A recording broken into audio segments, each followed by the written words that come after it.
Thèse 206e.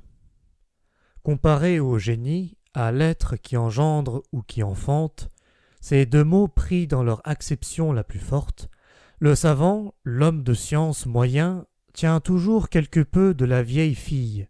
Comme elle, il ignore ces deux fonctions suprêmes de l'être humain. À tous deux, au savant et à la vieille fille, on accorde de la considération à titre de dédommagement. On souligne même cette considération, encore qu'elle soit forcée et n'aille pas sans mauvaise humeur. Regardons de plus près. Qu'est-ce qu'un homme de science? D'abord, un type d'homme qui sent sa roture, avec les vertus du roturier, de l'homme qui ne commande pas, qui n'exerce pas d'autorité, qui ne se suffit pas à soi-même.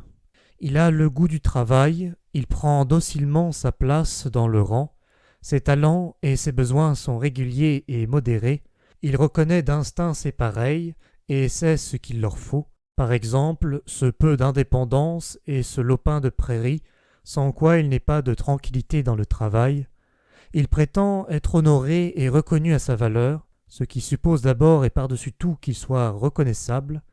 Il compte sur son bon renom, ce rayon de soleil qui illumine son existence, cette durable sanction qui lui confirme son mérite et son utilité, et lui permet de surmonter l'insécurité intime qui gît au fond de tous les hommes dépendants et des bêtes de troupeau. Comme on peut s'y attendre, le savant présente aussi des maladies et des vices d'une espèce sans noblesse. Il regorge d'envie mesquine, il a un œil de lynx pour les tares des natures qu'il ne peut prétendre égaler. S'il ne manque pas de confiance, c'est comme un homme qui se laisse aller mais non pas emporter. Il se montre particulièrement froid et fermé devant l'homme qu'un grand courant emporte.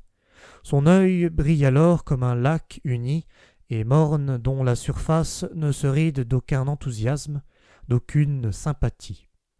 Ce qu'un savant peut faire de pire et de plus redoutable lui vient de l'instinct de médiocrité qui le caractérise, de ce jésuitisme de la médiocrité qui travaille instinctivement à la ruine de l'homme d'exception et s'efforce de briser, mieux encore de détendre tout arc tendu.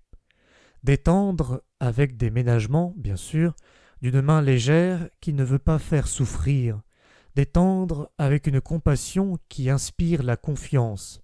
Voilà l'art propre au jésuitisme, lui qui a toujours su se faire passer pour une religion de la pitié.